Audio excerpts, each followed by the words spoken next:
Министерот за здравство Венко Филипче повтори, невакцинираните деца нема да можат да се запишат на училиште и да одат во градинка. Според него само така ќе се стави крај на епидемијата со мали сипаници. Конечната одлука ќе се знае во понеделник по средбата со министерот за образование Арбе Радеми и министерката за правда Рената Десковска. Нејасниот став потекна од контрадикторноста во самиот закон, каде што е обавезано основното образование, меѓутоа во исто време за време на уписот е задолжително родителите да го достават вакциналниот картон.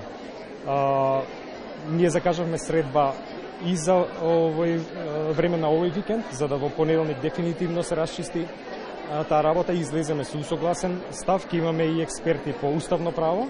Ја консултиравме и министерката за правда, која што е врвен експерт во таа област. Дадовме препорака од Министерството за здравство заради тоа што е сега сепак ситуација на епидемија, а токму невакцинирањето на децата доведе до оваа ситуација. Нема да отстапиме да се примаат само вакцинирани деца и во градинките, за кои што веќе Министерството за труд и социјална политика го извини правилникот, но и во школите. Тоа е единствен начин прво да се стави крај на оваа епидемија, меѓутоа и во иднина да не се случуваат вакви ситуации.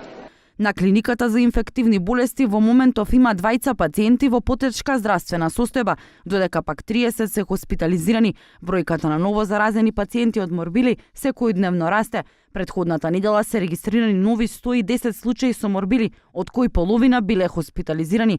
До сега од почетокот на епидемијата, бројот на заразени достигна 1399 случаи. Скоро 24.000 лица до сега се вакцинирани, а невакцинирани има уште 18.800 надвор од Скопје. Веќе од понеделник здравствените власти најавија засилени контроли во центрите за јавно здравје, бидејќи одзивот за вакцинација надвор од Скопје е многу мал.